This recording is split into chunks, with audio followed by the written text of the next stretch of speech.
Time. Maybe you should sing for everybody, Pete. What do you want to hear? We get started. I don't know, man. Sing. I don't know Hey, what it's type of mood I'm in. I think I'm in like an R&B mood. You're making love music mood. It's 9:30 at night, man. It's 9:30 already? No, yeah, it's 9:20, man. No time for anything else at this point. After 9 o'clock, we listen to R&B.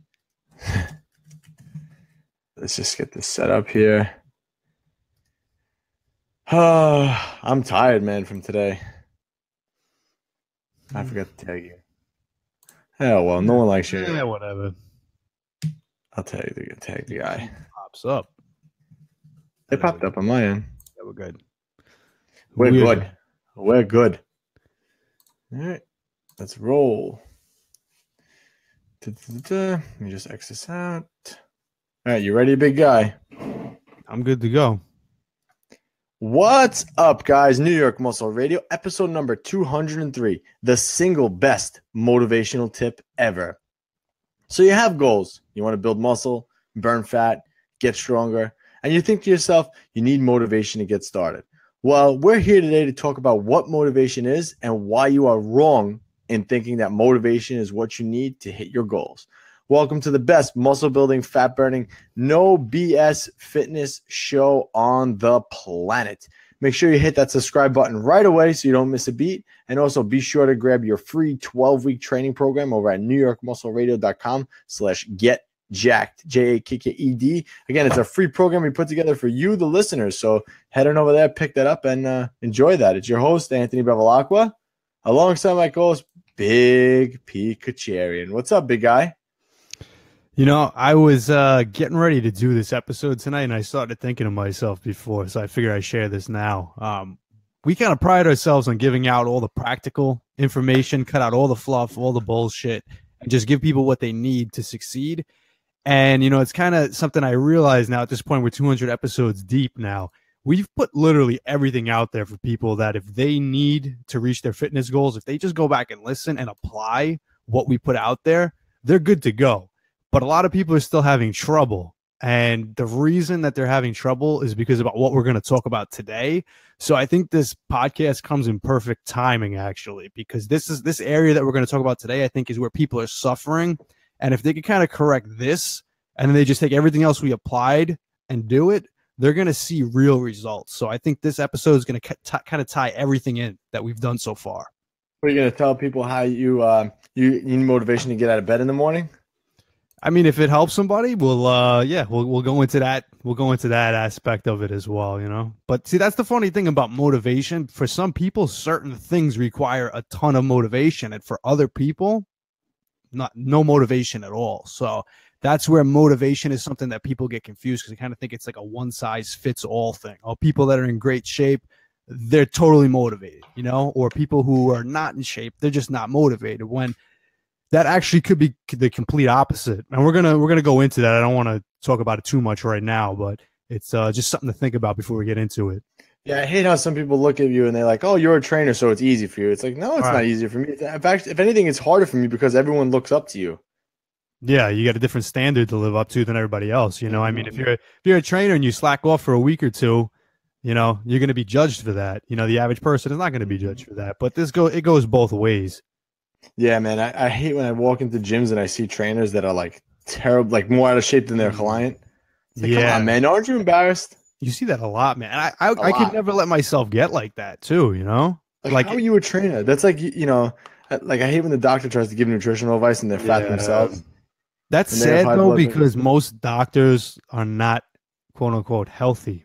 You know what I mean? Yeah. They know medicine. I always say this too. People say, oh, but the doctor said this. Doctors, and I'm not talking bad about doctors. Doctors are obviously, you know, with what they know knowledge-wise, I can't compare to them. But what I'm trying to say is doctors know medicine, not necessarily health. I know that sounds weird, but if you kind of think about it, doctors are experts in medicine. Well, they said, we've had doctors on this show before, and they said that the nutrition classes are like one. They take like one nutrition class in their whole time. Right. And Tom Merck says that's why trainers need to NYMR in their life to be trainers. That's the key to successful personal training. Ain't that the truth? We work and have worked with plenty of trainers before. So, you know, trainers could always use trainers as well.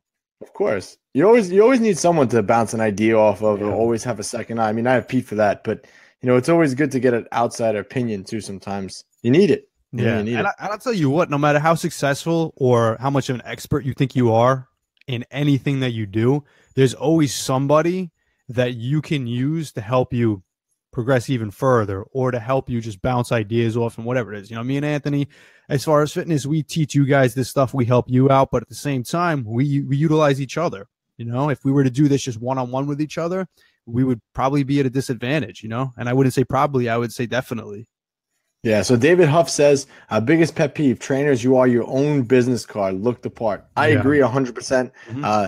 Actually, David was part of our transformation group that we had last 12 weeks ago. Now he's just joined the new one. So that's kicked off again, guys. You can no longer work with New York Muscle Radio as we are full up. If you missed your boat to jump on that, you could probably head on over to that page and put your email address in, and we'll notify you when this group is up to get on that list and get started. But David made a huge transformation himself. So it's and he's still following us here at Big Guy. So it's nice to have David on here. And he's one of those guys that looks the part. That's for sure. Oh, yeah, absolutely. Made a great transformation. And, you know, he's going to be with us for another 12 weeks now. We're going to build some muscle. So I'm always excited to see what we can do with somebody after we put them through a dieting phase and then we go into a reverse diet and build muscle, because that's where the real changes happen. Yep. You know, when you take somebody who's already lean, their body, their metabolism, everything's primed to put on muscle mass, and then you put them on a nice, slow reverse diet, build muscle, going to eat more food, fill out, tighten up. You're going to see some dramatic results. Yeah, I agree. But I want to shift gears a little bit, man. I wanted to talk about this with you, and I guess we'll talk about it live on the air. So we've been talking about this for some time. You know, we've been doing New York Muscle Radio now for what, about 2 years? And a little over. I don't even know exact time. I was doing it a little longer than you, but it wasn't serious until you came on. It wasn't more consistent until you came on. We talked about this a while, maybe like pivoting a little bit. You know, obviously we built the podcast up to a certain point, and we're thinking about pivoting in a direction. So it's kind of like been on my mind, and I kind of been thinking about starting my own podcast or YouTube channel, but I'm mainly focusing on powerlifting. So it's kind of an idea I'm kind of throwing out there. I'm just not sure if I should go down the powerlifting, the YouTube route or the podcast route. I'm not exactly sure what to do here, but I'm just kind of throwing the idea out there. I kind of want to hear what some of our listeners want to say about that, like what they have to say about that, and kind of what you think about that too, man. And I'm not saying I'm going to quit New York Muscle Radio. I mean, we could even change New York Muscle Radio to powerlifting radio, you know, if we really, really wanted to. But I don't know. I think it's time that New York Muscle Radio kind of pivots in some type of direction, and I'm just kind of trying to figure out what direction that we should pivot in. Yeah, well, every good thing always has to keep changing, evolving over time. You know what I mean? Nothing is great if it stays the same all the time. You know what I mean? It's always got to evolve. It's always got to change. And to be honest with you, I don't know what the next steps are for New York Muscle Radio. You know, I kind of said earlier too, I do, and I'm sure you agree with this too. I feel like we've gotten to the point where 200 episodes deep, our goal was reached. You know, put out as much solid information as we can to help people reach their fitness goals. You know, cut through all the bullshit, provide everybody with enough knowledge to reach their goals. Like literally, I'm confident saying if you go back and you listen to every episode, you will not have any questions on how to get in shape, how to get stronger, how to build muscle, how to burn fat. It's all there. It's all about applying it, you know? So for now, to continue doing what we're doing, I feel like we're going to have to just keep going over the same thing. So I do agree that since we're at this point, there needs to be some type of pivot and some type of transition. What that is, I'm not so sure. I can't say confidently what I think the next thing should be, but I do agree at a certain point in time, some transition should be made, and we should, you know, kind of move on to the next thing or take it in a different direction altogether. But that all depends where we're going to steer this thing, and you know, what our viewers, what our listeners want to hear or see, you know? Yeah, I'm just not sure, you know. I kind of like doing something about that I'm passionate about. I'm more passionate about powerlifting now than I've ever been about bodybuilding. I think I might like it. I like it more, definitely. I've been competing more in powerlifting. I've gotten farther in powerlifting. So I think I kind of like that route. And I like talking. I like when we do podcasts and I learn stuff, you know? I hate when we kind of like reiterate same stuff that we've always talked about. And, you know, and there's nothing wrong with doing that because there's a lot of people who are hearing that message for the first time. So I don't have a problem doing it, but it gets kind of stale after a while. So I think I want to kind of branch out. You know, I don't know about on my own. Maybe I'll take Pete with me. I don't know. Who knows? But, you know, just having like doing something with my passion, you know? So if it is powerlifting and it is a podcast, then I'll get a whole bunch of powerlifters on the podcast and we'll learn about powerlifting from A to Z. You know, that's kind of the goal, and to figure out powerlifting in that sense and kind of give someone who's interested in starting powerlifting a leg up on the competition by having that. I mean, that was the goal with New York Muscle Radio, you know, from the beginning, was to cut out all the BS and show people how to build real natural muscle and burn fat. And you know, that was the goal. And I think that we set out and achieved that. I mean, 200 episodes deep. Yeah. We've literally covered every topic. Yeah. Like I said, at this point, anything would just be reiterating. Did we talk about keto? That might be the one thing we didn't talk about yet in depth. But I'm still waiting to have an interview with Dom D'Agostino. He's on my calendar for November. So we touched on bodybuilder keto, which is not a true ketogenic diet. Yeah. But as far as a nutritional ketogenic diet, yeah, we got to get an expert like Dom on there because you can talk about it way better than we can. But yeah, that's probably one thing as far as from a nutritional standpoint that, I mean, we covered everything when it comes to nutrition. But that's something that kind of goes beyond bodybuilding and fitness when you're talking about nutritional keto. Yeah. You know, we talked about keto for bodybuilding. But yeah, I mean, it's an interesting topic. I'm curious to hear more from him about it too. I've listened to a lot of stuff that he's put out there about it. He's very knowledgeable on that subject. So it'd be cool to get him on here and have him go over that.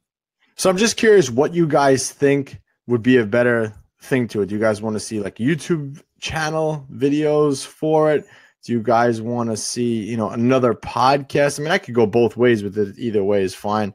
You know, we could do that. I don't know if we're going to stop doing New York Muscle Radio if we do that again, but we have to pivot in some sense of the word right now, because I think, like Pete said, we accomplished our goals. So it's time to kind of not move on. That's kind of the wrong way to put it, but you set one goal, you smash it, and then you move on to the next one. That's I mean, we really did though provide, like you said, you know, we really did provide all that information for everybody. It's not like we didn't miss anything, you know. And if somebody actually, if a newbie actually stumbles upon New York Muscle Radio and listens from every episode from episode 1 to episode 203, they'll be just as knowledgeable as me and Pete.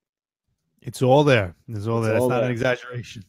Yeah, it's true. So we'll see what happens. We'll see what develops, guys. But again, like I said, I like following my passions, and powerlifting is my passion right now. So it's been my passion for a little bit, for a while actually. And I've always loved the idea of getting strong. So I don't know. We'll see. But I kind of wanted to hear your take on it, Pete. Do you think that a powerlifting podcast, a powerlifting video channel, would that be something that would work? You think that would be something that, would you be interested in doing that with me? Like, I don't know. I don't know if that's the route that we should go down. You know, when I'm more passionate about something, you could see it, you know, right, of course. Like we said, we talked about all this stuff already. Bodybuilding doesn't interest me as much anymore. Yeah. See, this is where the interesting twist comes in. And I do agree 100%. Like, if I were to say this from a non-emotional standpoint, like as if this didn't have anything to do with me, you, New York Muscle Radio, what we do, what we represent, and somebody came to me and they asked me that question like you're asking me right now, I would say, listen, you know, it's an easy answer. You just got to follow whatever it is that you're interested in, what you're passionate about, and where you're going with your life. You know, if powerlifting is where you're going, if that's the direction that you're going to continue pursuing, if that's what interests you, if that's what your main focus is right now in life, your goals, everything like that, then that's an easy answer. You know, you got to follow that, because if you're doing this to help people put out content, provide information, nobody's going to do that better, and you're not going to do that better on any other topic than something that you're fully immersed in right now. You know what I mean? And that's why we started off so strong with the podcast, doing New York Muscle Radio, because we had just so much experience in it, and we've been doing it for so long, and it was just such a big part of our lives, especially when we started, that it's very easy to take that information and provide it to somebody else. You know, if your mindset's changing, if your focus is changing, your goals are changing, you got to go with that, you know? So you agree?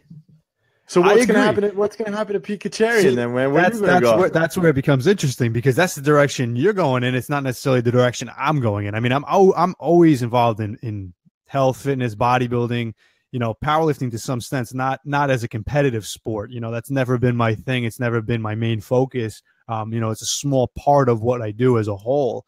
Doesn't mean that I'm not into it. Doesn't mean I can't talk about it, but not to the level or degree that you can. And I think that that's where it would become a little bit more difficult if both of us were to shift in that direction. I mean, I could talk about it, but I'm not the type of person that likes to talk about things that I'm not 100% confident in, that I don't really know. I don't like to be the type of person just reiterate something else. If I haven't squatted 600 pounds, I'm not going to teach people how to squat 600 pounds. You know what I mean? Yeah, guys, if you haven't noticed, Pete took a pre-workout today and it's still kicked in.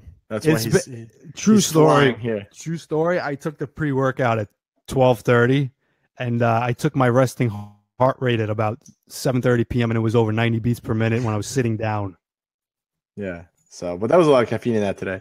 But yeah, so guys, we will see what will be the verdict there. But just it's brewing in my mind. So if you guys have any ideas for us, or if you have any direction that you guys think we should go down as far as that goes, would you guys like to see a YouTube channel? Would you like to hear another podcast on just powerlifting, pure powerlifting? I guess, of course, I'm going to be the host. I don't know who my co-host is going to be. I may not have a co-host. Who knows? But I don't think I could ever stop doing New York Muscle Radio, if that makes sense. Like, if I did that, it would be just something I did on my own, I guess. Are you upset right now? Did a little piece of your heart break, man? I'm like, this whole time, this guy's trying to talk about how he wants to go into powerlifting, and he's like really saying, like, guys, I'm getting rid of Pete. I want Pete to go. Fuck off, Pete. Yeah, I'm getting rid of Pete. I'm doing it right in front of his face, too. On the podcast. I'm dancing around the question like you do, man. Yeah, guys, it's time to drop this bum. Drop this bum, like Mickey says. He's doing it right in front of me. Yeah. Right in front of me. All right, let's change gears here a little bit. I got a question, so I want someone asked me a question. Pete's not liking any of this. Someone said. So we got a question today, and we'll answer it. So it says, "Hey mate, got a question for you. You always hear about body fat percentage and all bodybuilders wanting single-digit numbers. What's a good percentage of muscle mass, as in how many pounds of muscle over total mass body weight?" So I'm kind of confusing the question. I think he wants to know what's the percent body fat that you should strive for. But yeah, I'm confused too, to be honest with you. And I think that's what he meant. Yeah, that's the only thing that you should focus on anyway. Because if he's asking how many pounds of muscle he should have, that's not something you should focus on, because you're always going to be able to grow more muscle. It's going to slow down, obviously, once you get closer towards your genetic limit. But your body fat, except if you're me and Pete. Yeah, your body fat percentage is something you're going to want to always focus on, because, if you build more muscle, but you put more body fat on, that's not going to be necessarily a good thing. At the same time, too, if you're not building muscle and you're putting body fat on, that's not going to be good. So I would say just always focus on keeping your body fat in the right range. If you're bulking, if you're gaining, you can let it go on the higher end of the normal range, where your normal range should be. And when you're dieting, obviously you want it to be on the lower end. So there's a bit of leeway there. It's not like, okay, you should be 12% body fat when bulking and 8% when dieting. You can go a little over, a little under, and it's going to be different for you. But you don't want to go over the normal range when bulking, and you don't want to go under just to go under, unless that's your goal. Yeah, I would say the optimal body fat for muscle gain is anywhere between 8 and 12%. Maybe 8 and 15 actually, but 15 is more on the higher end. It depends on everyone's genetics. Obviously, some people are going to do much better with a higher body fat percentage, but at the same time, that's something you could always improve on. If right now 15% is your optimal body fat range, when you build more muscle, it's very easy to kind of reestablish where your best body fat range could be. And, in years, it might be like 13%. It's not going to change dramatically. If you're just not genetically one of those people that stay lean, you're not going to go from 15 to 8 being the best range, but you could go from 15 to 13. Yeah, agreed. I think we answered the question. Again, I really don't. That's all I would focus on anyway. So if it wasn't the question, just focus on that. Yeah, and you just focus on like you said, man. If your goal is to building muscle, just focus on building muscle. Don't really get too crazy with the numbers. No. And the numbers tell you one thing. We both weigh ourselves every morning. Yeah. Speaking of which, I got a new scale for the gym, man. Oh, yeah? I got a doctor scale, like an actual doctor scale. Oh, nice. An official one. You An want to keep official one. track of your weigh-in officially, don't you? That's what it is. Yeah, actually, you know what's Mhm. funny? Because I have nationals in eight. How many days is it away? Next Friday. It's 10 days? How many days is that? I don't It's know. on, Whatever. what is it, on Saturday? It's Friday. Saturday? So it's 7, 8, 9. Yeah, 10 days. It's 10 11 days. days. 11 days. Whatever. Today's over. So 10 days. Yeah. Whatever. 10 days away. Mhm. So I've been meaning to switch my scale to kilograms since that's what they weigh you in. And I just haven't got a chance to. And I'm like, it doesn't matter. I was thinking about it this morning. I'm like, does it make me more hardcore if I do that? No. Like switch it to kilograms? Am I going to be No. more successful within kilograms? No. But again, No. I mean, I know it doesn't matter, but it's like, Mhm. that's what everything is in powerlifting is kilograms, which is so annoying because I hate kilograms. I Mhm. just don't understand why they don't use pounds. Well, that's the way they do it. So you gotta keep up with it. I know. All right, man. You have anything else you want to say before we get started here? Because you got a lot to say today. You're fueled up on caffeine. So anything new in your life, man? How's the love life coming along? The love life is good. I had a new relationship status with 340 pounds on the bench today. My my love for my love for benching increased dramatically today. Yeah, 340% according to Nitrotech. Yeah, but exactly about 340% in 2 weeks. Yeah, you've been listening to me finally. It's amazing. Yeah, you know what? One thing that's dramatically changed my performance on bench actually has been using the slingshot, and that's something that I never really honestly gave too much thought about. But the last block of training that I've been doing 1 day of slingshot bench in the middle of the week, and I'm only adding like 20, 25 extra pounds above my normal bench weight with it, but my bench it's been climbing steadily the last 3 or 4 weeks, every single week, like beyond my previous PRs, which is it's not common, especially the stronger you get, to be able to consistently add 5 pounds every single week. Once you get kind of into the advanced stages of lifting, you're looking at like 5 pounds a month, Yeah, I mean, I told you that's one of the things that'll definitely help your bench go up, and it allows you to handle, more weight. What is the most you've ever slingshot benched? I don't remember what you did. To be honest, I'm pretty sure I attempted 365 one day, and I kind of just like missed the lockout on the rack, but it was more of a technical thing than a failed lift. So I'd say 365 is probably the most I've touched on it. Recently, what did you do last week? Last week I was only doing like what was I doing? 335, 340, and today I was doing 340 with no slingshot. So that's what I'm saying. So one of the things with the slingshot that I've noticed is that I was training with it in all different percentages. When you keep it close to the weight that you're actually using, so like if let's just say you're a week ahead with your slingshot. So let's say you're scheduled for 340 today. So if you go like 350 or 345 when you slingshot, the next week when you come back to it, it'll be easier. Like the actual bench I'm talking about. So slingshot and then bench. So like if you hit 350 with a slingshot this week, next week you should be able to hit 345 comfortably. But when you go, what I did this block was I tried it, but I tried using weight more than my max. Right. That was tough. I think that was not smart. I don't think that was optimal. I think the slingshot is good to help you overload, but I think if you overload too much, it's not good either. So like I hit 390 or 385 with the 385. I think I hit 385 with the slingshot for a couple of reps. And I don't know. I just don't think that was smart. I think it's good when you stay close. I really wanted to hit 4 plates. That was the goal. But but that's just an ego stroke. So the goal is to put up the weight at the meet. So anything you do during training, it's not gonna make a difference.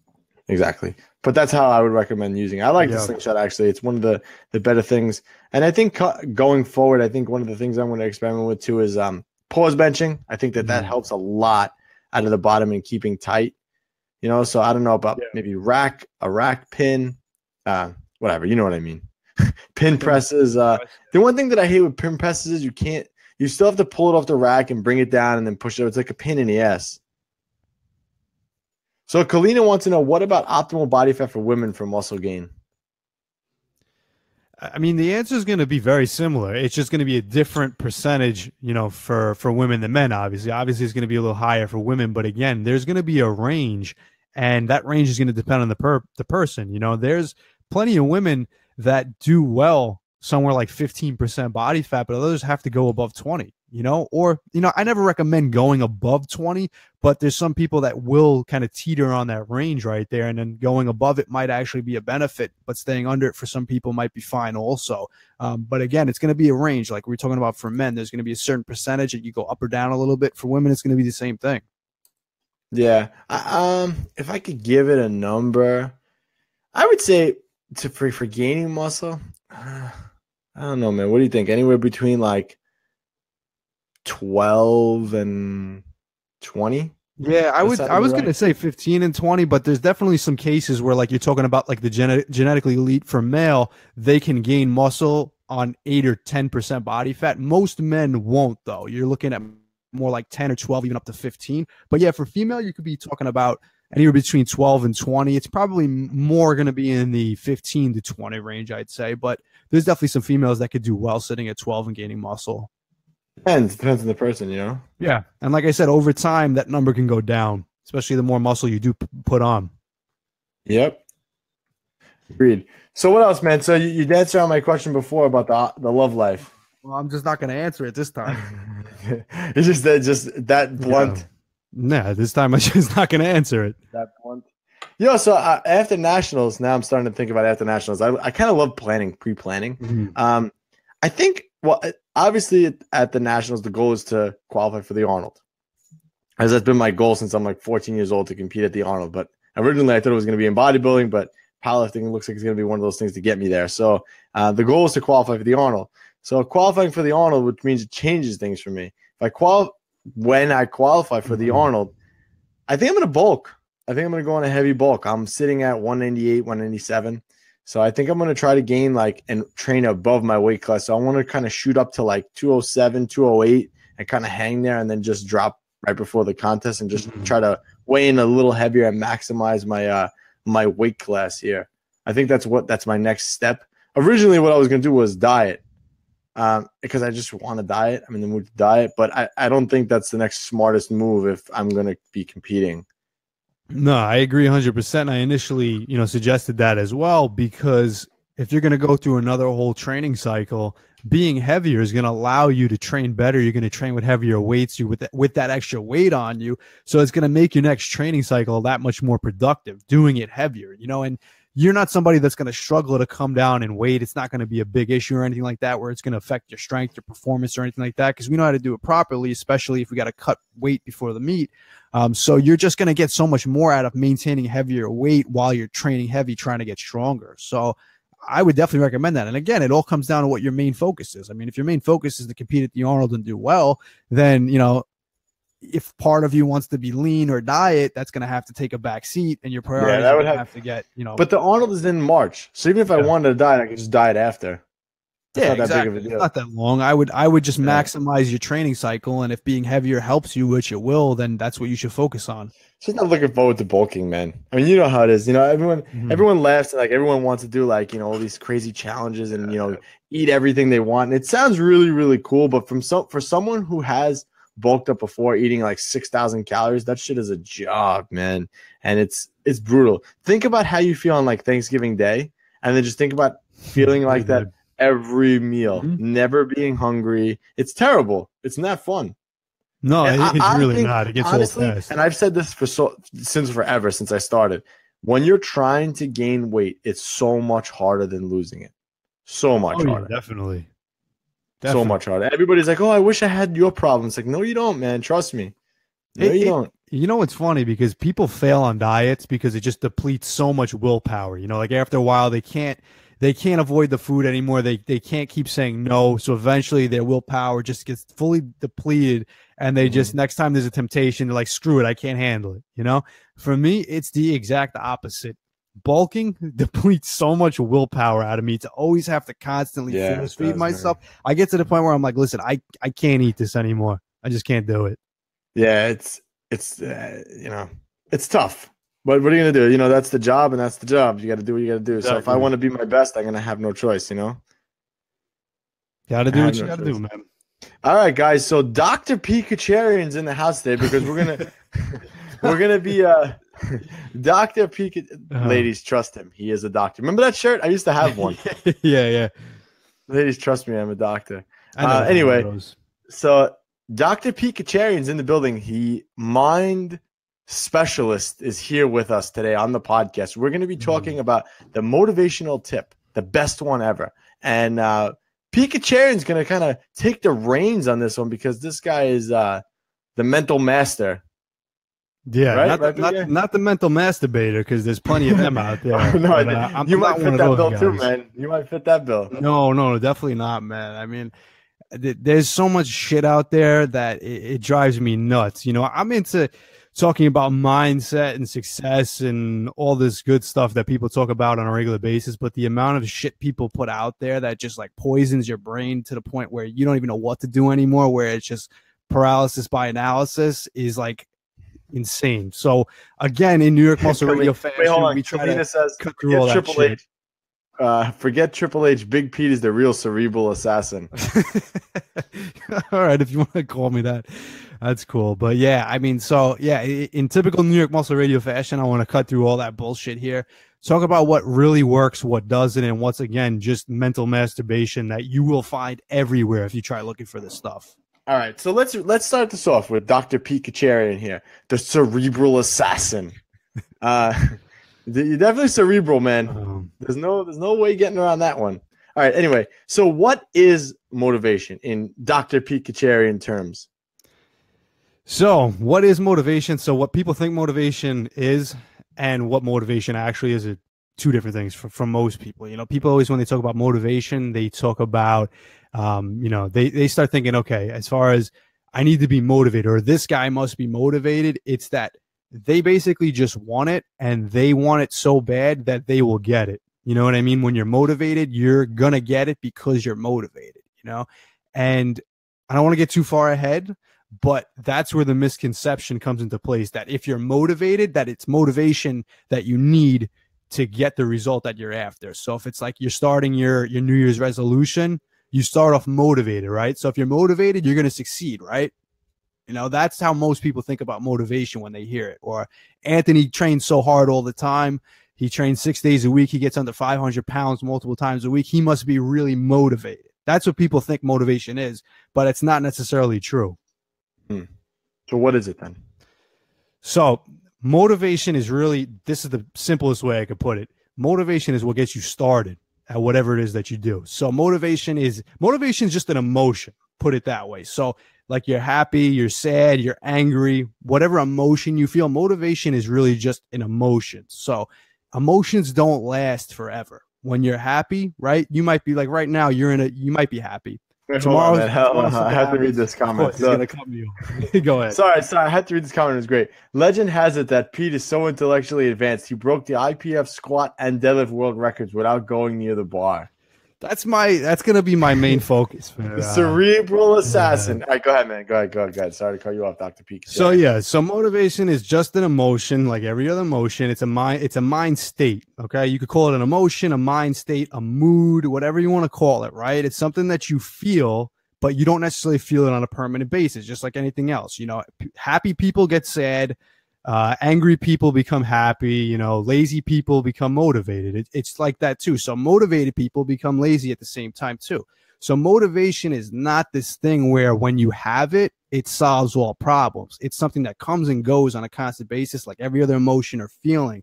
So motivation is not necessarily the key to your success. It's just something that you have, but also it's not something that you need. I know that sounds weird, but you can be as successful as you want without ever being motivated. Because there's other things you need to have. Makes a lot of sense, man. I mean, I don't really have anything to add to that. What's my definition of motivation? I guess like what you said, it's definitely something that gets you started.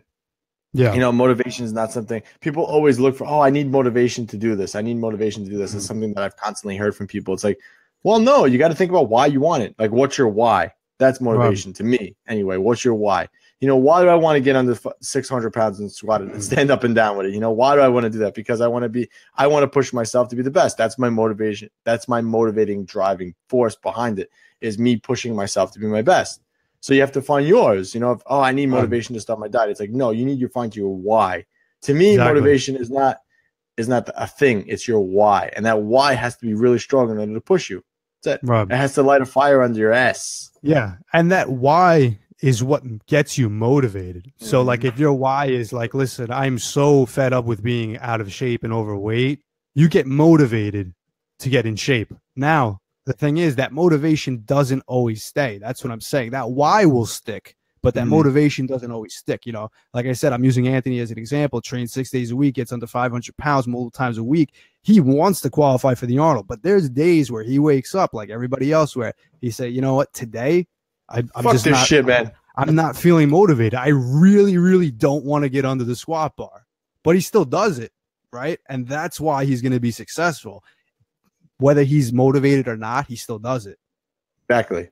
That's a good point too, because people think, like you said, motivation is a state, and people think they need to be in that state constantly. And it's so true. I mean, I think what's his name? Muhammad Ali said it the best. I hated every minute of training, but I knew it took me one step closer. I mean, that's the perfect way to put it. Because he hated training. He wasn't motivated to train. He was motivated for his why. He wasn't motivated to train.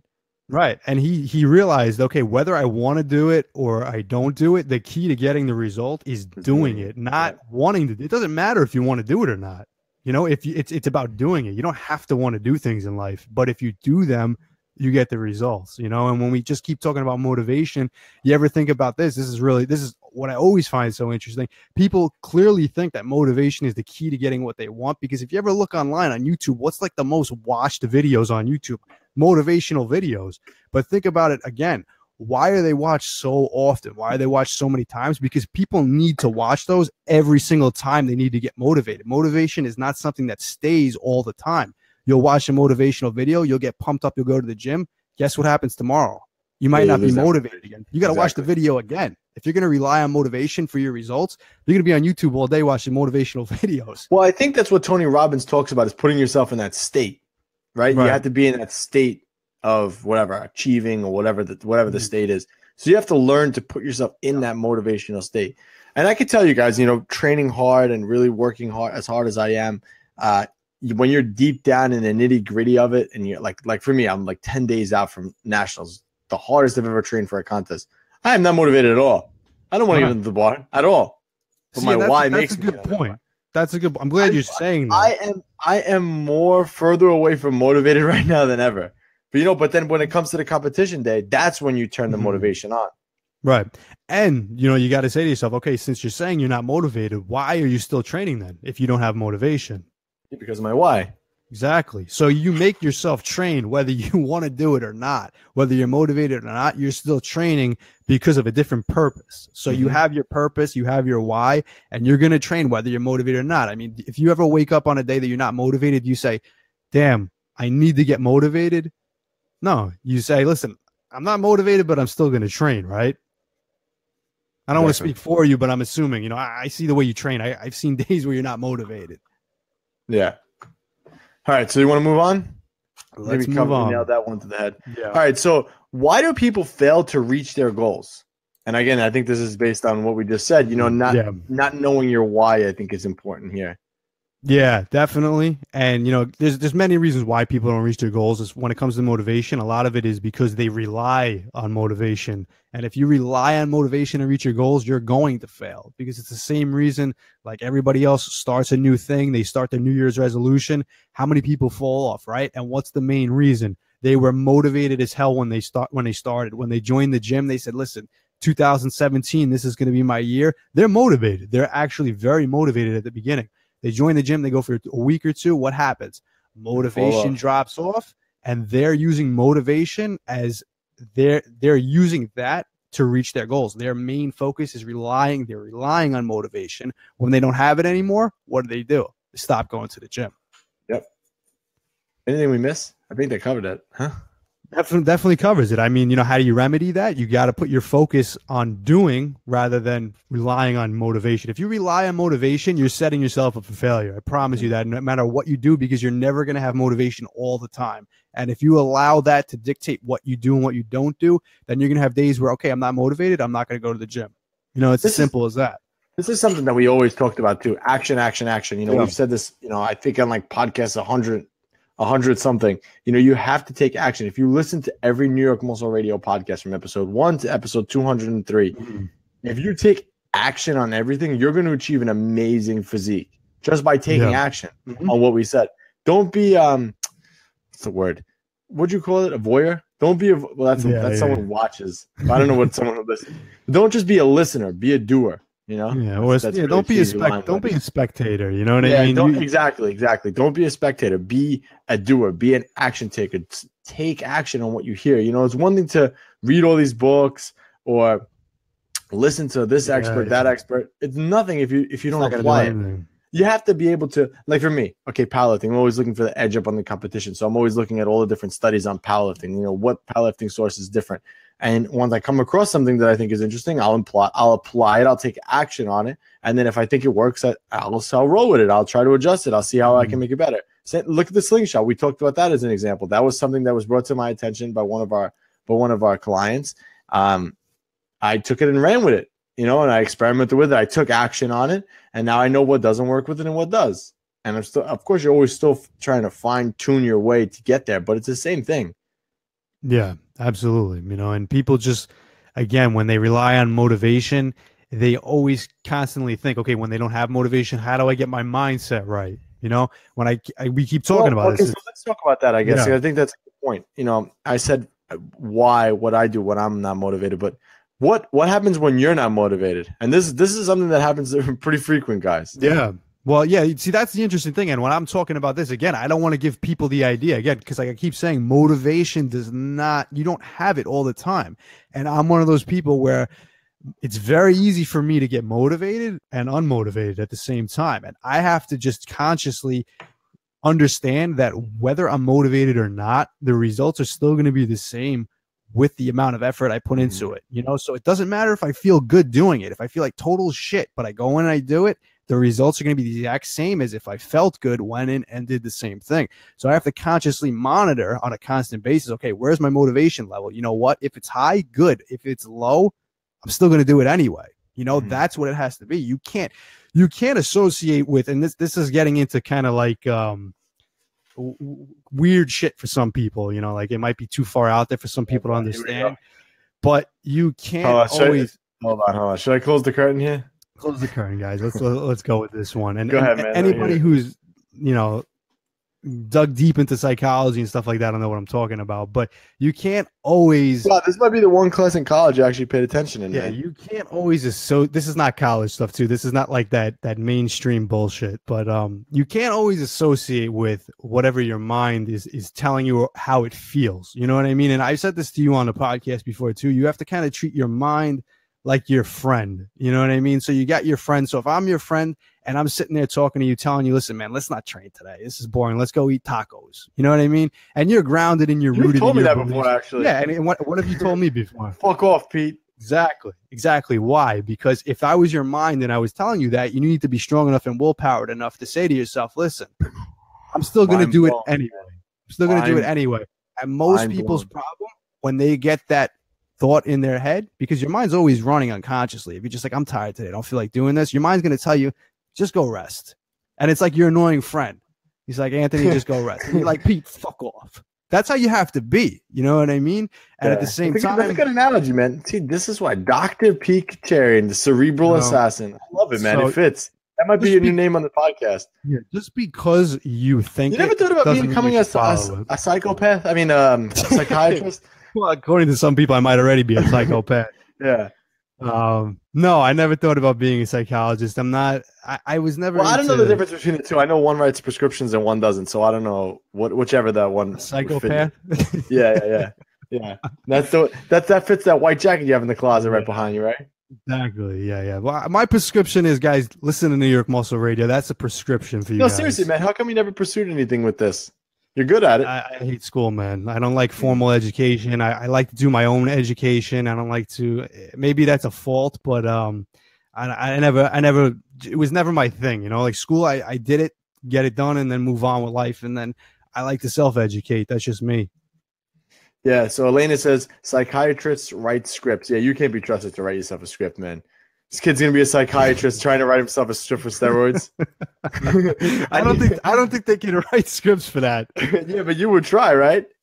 I mean, you got to try everything in life, you right? got the Pikachu. You'll get them on the phone, and the cerebral assassin, cerebral assassin them out. Do you know who this is? CBS will be like, okay, Mr. Kacharian, I'll send you over 3 bottles of testosterone. Oh man! All right, go ahead. So yeah, I mean, that's there's not really much more to add to that. I don't know if hopefully I covered everything. Wait, so apparently you have a really good formula for getting through school. So why don't you let us know on that? What that is? I let my ex-girlfriend write my thesis. Is that really how you got through That's college? a true story, yeah. That's all right. That's common sense.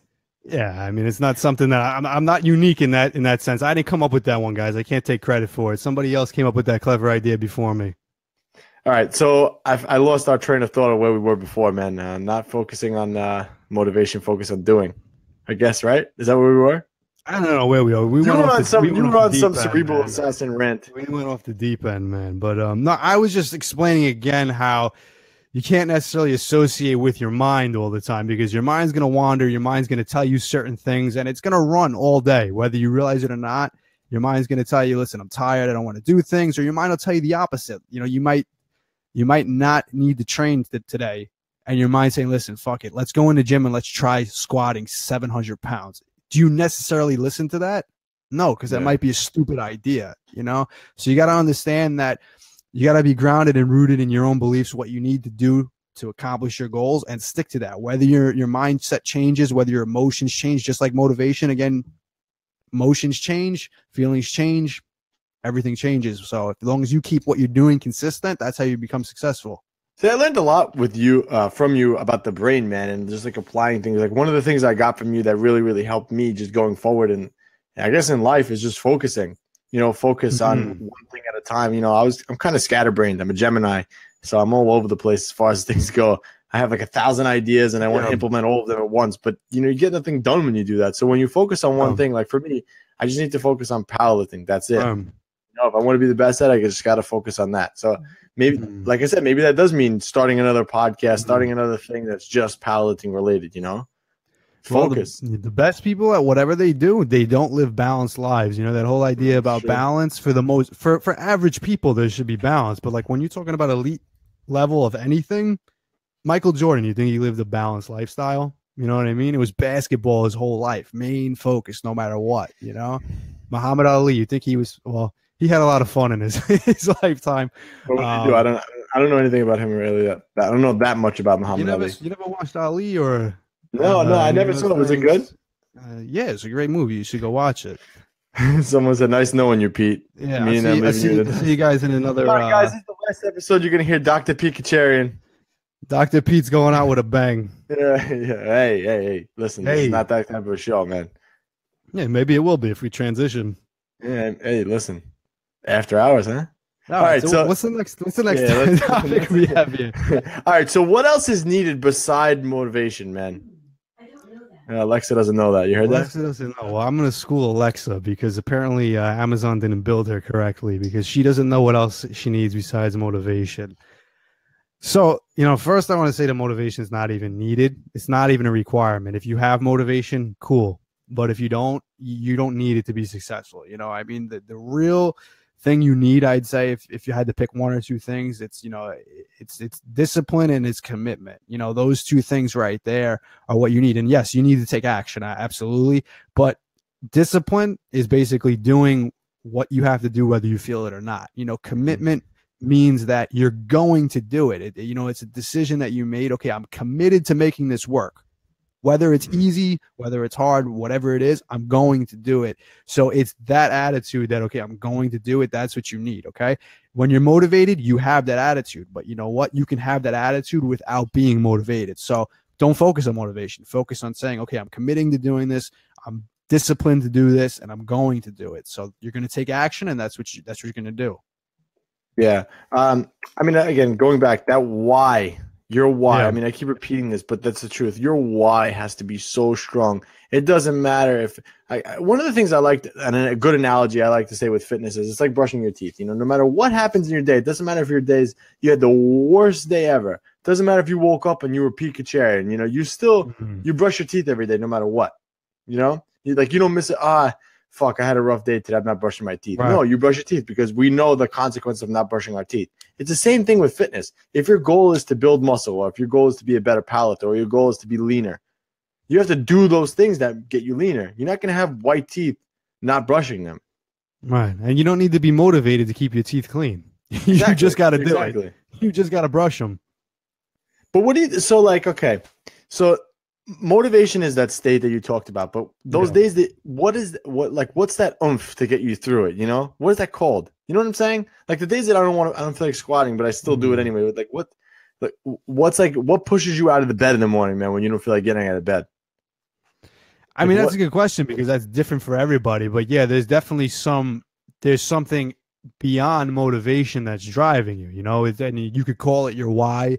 You can, but it doesn't have to be a reason. Again, if you just literally commit to doing something and you make that decision that you're going to do it, that's just you. That's just willpower. You know what I mean? That's just, and everybody has it. You know what I mean? You have a finite amount of willpower, obviously, but you have it to use at your disposal. And when you're doing stuff that you don't want to do, you're depleting willpower. But you know what? Every single day, you guys are using willpower. You know what I mean? Most people don't want to get up early. Most people don't want to go to work. Most people don't want to do things they don't like to do, but you do it every single day. And why do you do it? Because you don't have a choice. You know what I mean? If you're going to get kicked out of your house because you don't go to work, you're going to go to work. You don't think, wow, I have to. No matter how much you hate, that's a good point too, because people hate work. You know what I mean? I hate my job, but you go anyway. Nobody ever says, how do I get motivated to go to work? Maybe they're thinking it. Motivation's a luxury at that point. You have no choice. You either go to work or you get kicked out of your house and live on the streets. You know what I mean? And again, what gets you up in the morning? It's willpower. You don't want to do it, but you do it. Exactly. So that's what gets you up in the morning, man? Yeah, willpower, man. It's depleted every day before I even get out of the bed. So it's like the alarm clock goes off and then goes all the motivation like, for the day. It's you kind of you wake up with a certain amount of willpower because you're recharged, you're rested. So if you start at 100, I'm at like a 75 by the time I get out of bed. So David says sometimes you have to do the things you don't want to do to be able to do the things you want to do. Wow, that was a knowledge bomb right there, man. That was a cerebral assassin quote right there. It's absolutely true, and then, most people, again, want to stay in the comfort zone. And what happens then? No change happens. Then the rest of their life, they're living just trying to stay in that comfort zone. Most people want more out of whatever it is that you're trying to accomplish. And, you can't do that inside your comfort zone. It just doesn't happen there. Yeah, agreed, man. Agreed. All right, so the next point that we have here is why motivation is not necessary for results. I think we kind of covered that, but I don't know if you want to have anything you want to touch on with that. Yeah. I mean, we did pretty much cover that, like I said. So if you're not motivated ever and you're still committed to doing it, you made a decision that you're going to do it and you have the discipline to do it, whether you feel like it or not, you're going to get results, and it doesn't matter if you feel good when you do it. That's the biggest take home message from all of this.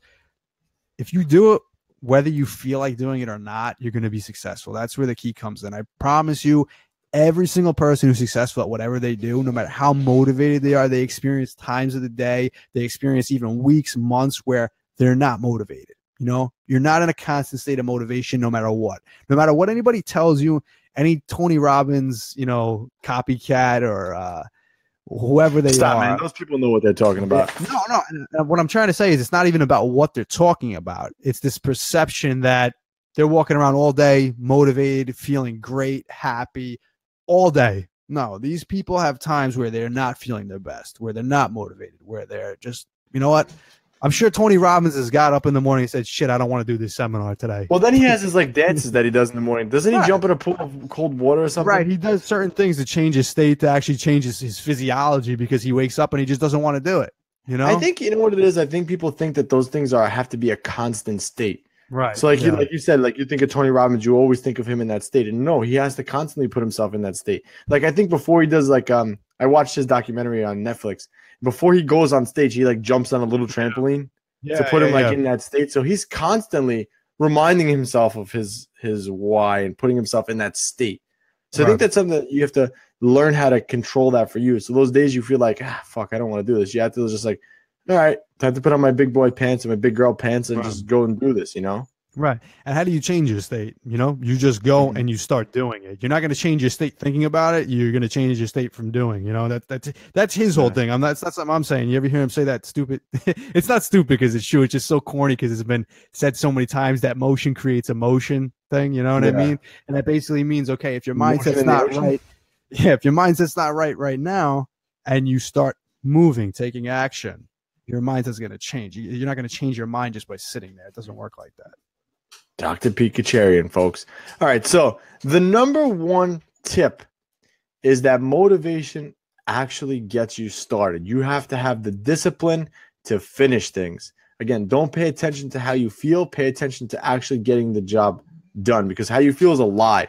Like I said, you know, with me right now, I am the least motivated right now to go.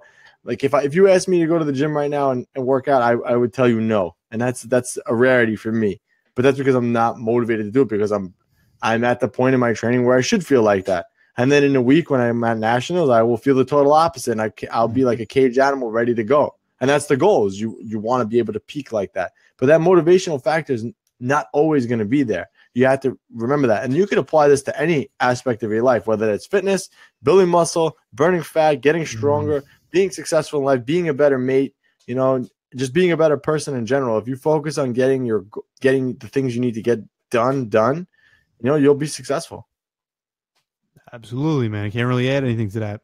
Come on, Dr. Pete Kacharian. You got nothing to finish off this podcast? You have to have some words of wisdom for our listeners. How many years of knowledge do you have in this field? Too many. Some of them. What are you, 40? Some of them on purpose, and some of them out of my control. I was just forced into it. So how many years, man? How many years have you? No, a serious question. How many years have you been not struggling with your mind, but how many years have you been actively pursuing the answer to your brain? Probably a good. It's got to be longer than your fitness journey, right? No, it's probably about the same amount of time, I'd say. Maybe slightly longer, but we're talking like a year longer, maybe. I mean, that's significant. It's a long time. I'd say at least 14 years. Yeah, it's a long time. So this is what I'm saying, guys. This guy has more knowledge than some of these doctors, man. The real head case. Right, Pete? Hey, man, you want to call it a head case or whatever you want to call it. I call it experience. I call it practical application. I call it studying. Whatever you want to call it. I don't judge. Right. I don't put a label on it. All right, man. You have to say a line to wrap this up for everybody. Man. Come on, you got to think of a Peteism for the end this podcast.